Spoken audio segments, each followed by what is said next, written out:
বিয়ের পূর্বে কোনো মেয়ের সাথে কথা বলবি না, খবরদার, তোর যোগ্যতা নেই ওর সাথে কথা বলার। তুই কে রে? বামন হয়ে চাঁদের দিকে হাত বাড়াবি না। আমার বোনরা চাঁদ। ওয়াল্লাহি যেদিন ইসলামী শাসন আসবে, যেদিন ইমাম মেহেদী আসবে, যেদিন ঈসা আলাইহিস সালাম আসবে, ওনার বোনদের উপর যারা হাত দেবে উনি হাত কেটে ফেলবে। ইসলাম মেয়েদেরকে চাঁদ বলেছে আর তোকে বামন বলেছে। বেটা তুই বেটা ছেঁড়া খাতায় 100 লাখ টাকার স্বপ্ন দেখিস, বিয়ের আগে মেয়ের গায়ে হাত দিস? তোর সাহস কত? তোর সাহস কত? তুই জানিস না মুহাম্মদ সাল্লাল্লাহু আলাইহি সাল্লাম বলছে নেক স্ত্রী দুনিয়ার দুনিয়াতে যা আছে ওর চেয়ে বেশি উত্তম। তুই কি করে ওর গায়ে হাত দিস বিয়ের আগে? তোর সেই যোগ্যতা আছে বল? তোকে আল্লাহ জাহান্নামে ফেলবে, তোকে আল্লাহ জ্বলন্ত আগুন নিক্ষিপ্ত করবে, তোর শরীর পচবে, তোর শরীরের গন্ধে জাহান্নামীরা থাকতে পারবে না। তোকে এত নিকৃষ্ট শাস্তি। তুমি বের হও, ছবি পাঠা দিলে হাত কেটে ফেলবো আমি। দেখো আমি বিষের বোতল নিয়ে আসি, ছবি পাঠাও। তুই বেটা আমার বোনটাকে বেটা ফুসলেছিস বেটা। বুঝলি মেয়েরা খারাপ, মেয়েদের খারাপের কারণে দুনিয়া। তুই কে রে? তুই কি মেয়েরা খারাপ? শোন, আমাদের গ্রামে প্রবাদ আছে, ধর্মীয় কথা না এটা। এখন যেটা বলছি এটা প্রবাদ, এটা ধর্মীয় কথা না। কোনো মেয়ের দেখবেন হাঁটুর উপরে কাপড় ওঠে আর নামে না বেটা। তুই উঠাইছিস হাঁটুর উপরে কাপড়, ও উঠায়নি।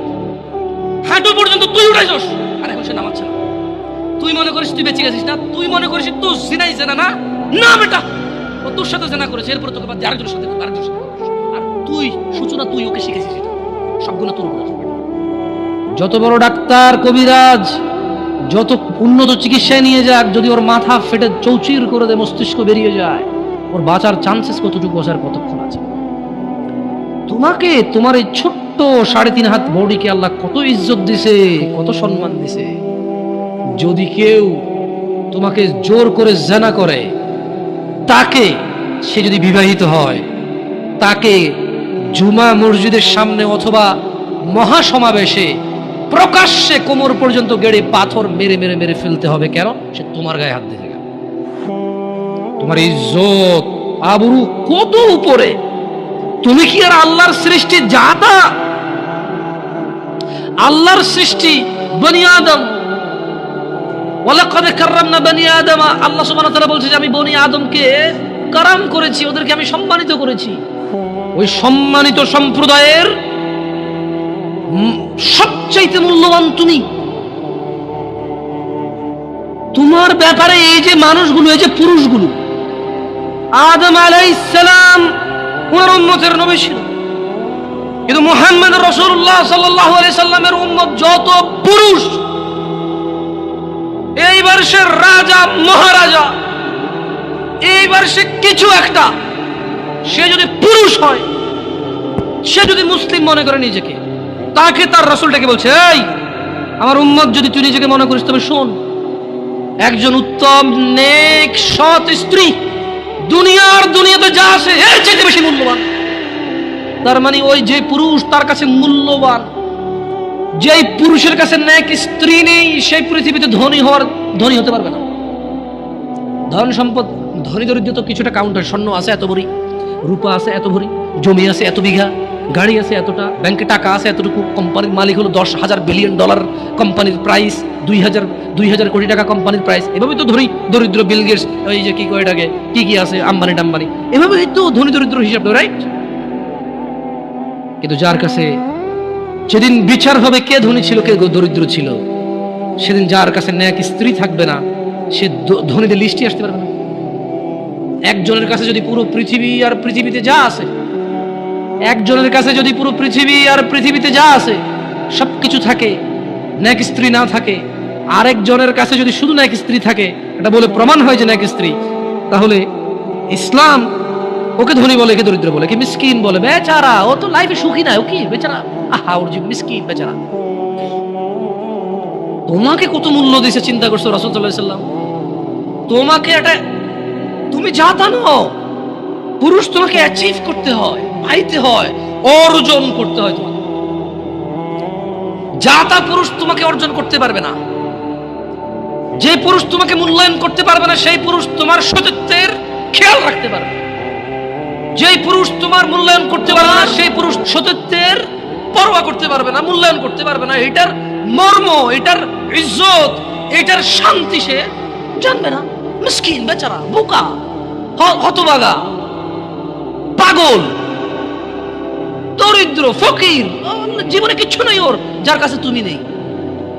বোন আমার, যার কাছে তুমি নেই তার কাছে পৃথিবীর কোনো সম্পদ নেই। বোন আমার, 12 বছর 15 বছর বয়সে তুমি কেন বিবাহের পূর্বে আরেকজনকে তোমার শরীর ধরতে দাও? আর যুবক ভাই আমার, কি বলিস কি তুই? এই পৃথিবী আর পৃথিবীতে যা আছে এর চেয়ে মূল্যবান হচ্ছে এই মেয়েটা। তুই এরকম মূল্যবান একটা জিনিস ওর ধরে ছুঁয়ে তুই ওকে ওর মূল্য কমিয়ে দিবি? এত বড় জুলুম ওর প্রতি তোর। তুই আল্লাহকে ভয় করিস না, তাই বলে এতটা এতটা কি বলিস তুই? তুই কি কারো গাড়ির গ্লাস ভাঙছিস জীবনে? না। কেন? ওর লস হবে। তুই কি কোনোদিন কোনো মানুষকে ঘুষে দিছিস? না। কারণ তাহলে ও বেচারা কষ্ট পাবে। তুই কি জীবনে কারো পেটে ছুরি ঢুকাই দিছিস? না। ও মরে যাবে, তাহলে ওর ফ্যামিলি ক্ষতিগ্রস্ত, লসে পড়ে যাবে। তুই কি কারো টাকা মারছিস কোনোদিন? না। তাহলে ওর ফ্যামিলির টাকার কারণে কষ্ট পাবে। তাহলে তুই কেন তুই এত ছোট ছোট বিষয়গুলো খেয়াল রাখিস যে আরেকজনের লস হবে? তাহলে তুই এই মেয়েটার জীবনটাকে তুই কি করলি? তুই পুরো পৃথিবী আর পৃথিবীতে যা আছে সবকিছু বিক্রি করলে যে সম্পদ হবে, সবকিছু অর্জন করলে যে অর্জন হবে, এর চাইতে মূল্যবান তুই ওকে সতীত্ব থেকে বের করে নিয়ে আসলি? তুই তোর সামান্য ডিজায়ার ফুলফিল করার জন্য, যেটা আল্লাহ তোর জন্য বৈধ করেছে, কবুল বললে তোর বাপের দোষ, আল্লাহর তো দোষ না। তোর বাপের দোষ, সমাজের তো দোষ না। তোর বাপ তোকে বিয়ে করে না ভাই আমার। তোর বাপ মনে করে তুই ছোট, 18 বছর বয়স তোর বাপ মনে করে তোর বাপ 16 বছর বয়সে হস্তমৈথুন করছে, তোর 22 বছর, তুই এখনো ছোট, নুনু খাস, দুধু খাস। তোর বাপের অজ্ঞতা, ইসলামের দোষ দিবি কেন তুই? এটা তোর বাপ 13 বছর বয়সে চাস্তবান জাট্টবান নিয়ে পালাই গেছে, এরপর সবাই মিলে ধরে আনছে। এরপর তোর বাপের তোর দাদারা বলছে কলিযুগ, কলিযুগ শেষ হয়ে গেছে। 20 বছর আগের কথা বলতেছি।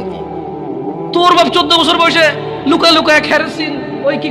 আরে ভাই, আপনি শহরের ভাই, শহরের বয়স করতে হয়েছে, আর সব মানুষ শহরে গেলে আমি দেখছি। তো যখন আসলে যুবকদেরকে নিয়ে কথা বলতে চাই বলি, কারণ আমি আমার ভাই ব্রাদার নিয়ে কথা বলবো, খুব স্বাভাবিক। আমি আমার ভাই এবং বোনদের বুঝি, হয়তো অতটা না, অল্প কিছু কিছু, সব না। তো এটা অনেকেই বোঝে, হয়তো আমাকে আল্লাহ বলার তৌফিক দিয়েছে, আপনাকে আল্লাহ বলার শোনার তৌফিক দিয়েছে, এটা আমাদের মধ্যে ম্যাচ করছে। নাহলে জানে না এরকম মানুষ কিন্তু কম, সমাজে জানে না এমন মানুষ কম, আর মানে এমন মানুষও কম। একটা জায়গায় সিমিলারিটি আছে, জানে না এমন মানুষও কম, আবার মানে এমন মানুষও কম। তার মানে অধিকাংশ মানুষ জানলেও মানে না। আমি বর্তমান যুবকদের যে প্রবলেমগুলো, এগুলো শুধু যুবকদের ইস্যু না, এগুলো এখন বড়দের ইস্যু। আপনি জানা বলেন, নেশা বলেন, এক লোক 20 বছর বয়সে সিগারেট খায়, সে 50 বছরও খায়। তো এটা আসলে কি যুবকের সমস্যা বলবেন না বৃদ্ধের সমস্যা বলবেন? It's a human problem actually. এটা মানুষের সমস্যা। ওর লোক, ওর চরিত্রের প্রবলেম। ওর এবারে জোয়ান চরিত্র আর বুড়া চরিত্র বলে কোনো কথা নাই জায়গায়। এক লোক গাঁজা খায়, মদ খায়, জানা করে, ও বিয়ের আগে করছে, বিয়ের পরেও করে। তো এটাকে জোয়ান সমস্যা বলবো আমি? যেটা জোয়ানদের সমস্যা, এটা যুবকদের সমস্যা না। তাহলে ভাবিরা যে অপকর্মে লিপ্ত হয়, ভাবি কখন হয়? যখন কারো বিয়ে হয় তখন সে ভাবি হয়। বিয়ের আগে কেউ ভাবি হয় নাকি? বিয়ের আগে তো কেউ ভাবি হয় না। বিয়ের আগে কাউকে কেউ দুলাভাইও বলে না। তো দুলাভাইরা যে এত প্রবলেম করতেছে শালিকাদের সাথে বা অন্যান্য কলিগসদের সাথে, এটা তো মানে দুলাভাই কি, তার মানে কি মানুষের বয়স যখন 50 হয়ে যায় তখন কি তাকে দুলাভাই ডাকে না মানুষ? অন্য কিছু ডাকে না। আপনি যদি ইয়াংদের মধ্যে ওরা গোপন করতে পারে না। প্রবলেমটা কোথায়? প্রবলেম হচ্ছে 30 বছরের এক লোক মহিলার সাথে শুয়ে সমস্ত সম্পদ ব্যয় করে দিতে রাজি, যাতে কেউ না জানে। আর 17 বছরের ছেলে মেয়ের হাত ধরে এসে বন্ধু বান্ধবকে ফেসবুকে স্ট্যাটাস দিবা, আজকে ওর সাথে হোটেলে এসেছিলাম। এইখানে একটা ডিফারেন্সই আছে, যেটা আমি ফাইন্ডিং যেটা করছি আর কি। অপরাধ প্রবণতা আসলে জোয়ান বুড়া বলে কথা না। যার চরিত্র খারাপ তার চরিত্র খারাপ। যে আল্লাহকে ভয় করে না সে করে না। আফসোস লাগে কোন যুবকের জন্য, যে যুবক তার যৌবন আল্লাহ দিছে, তার মেধা আল্লাহ দিছে, যে যুবতী তার যৌবন আল্লাহ দিছে, মেধা আল্লাহ দিছে, কি একটা তাজা বয়স, এটা টাটকা ব্রেইন, সুবহানাল্লাহ, একদম ফ্রেশ ক্লিন, এত পাপে জর্জরিত না, পাপ করে জং ধরে যায় না, এমন একটা হৃদয় আছে আল্লাহ ওকে দিছে। এটা ওই হৃদয়টা দিয়েও সে অনুভব করে না আল্লাহকে এবং দিনকে। সে উদাসীনতায় সে তার সময় পার করে। কার মতো? যে লোকটা 50 বছর বয়স অপরাধ, চুরি, মিথ্যা কথা, জানা, ব্যভিচার, বাপ্পার সাথে অন্যায় অবিচার, মানে হারাম খাওয়া হতে ইচ এন্ড এভরি হারাম যেটা আল্লাহ নিষেধ করছে সেটা সে দৌড়ে দৌড়ে গিয়ে আগলে নিছে, যেটা আল্লাহ হালাল বলছে সেটা সে ভাগতেছে, সে পলায়ন করতেছে। 50 বছর তার বয়স। জং ধরা হৃদয়ের মানুষ যেমন দেখে, আর 16 বছর, 20 বছর, 22 বছর, 25 বছরের যুবক ভাই অথবা যুবক বোন ওর মতোই উদাসীন। এই জিনিসটা আমাকে কষ্ট লাগে। তোমার হৃদয়তে তো জং নাই, তোমার তো এখনো মানে যদি পাপ কম বেশি যাই হোক, ক্ষমা চাইলে এটা ক্ষমাকারী কে? আল্লাহর কাছে কোনো কিছুই কম না, কোনো কিছুই বেশি না। আল্লাহ যে পিঁপড়া সৃষ্টি করছে এটা তুচ্ছ না। আবার পুরো পৃথিবীর আসমান জমিন ভর্তি যদি কেউ অপরাধ করে এটা আল্লাহর কাছে বেশি না। বুঝতে পারছি? মানে আল্লাহর ব্যাপারটাই ডিফারেন্ট। সুবহানাল্লাহ।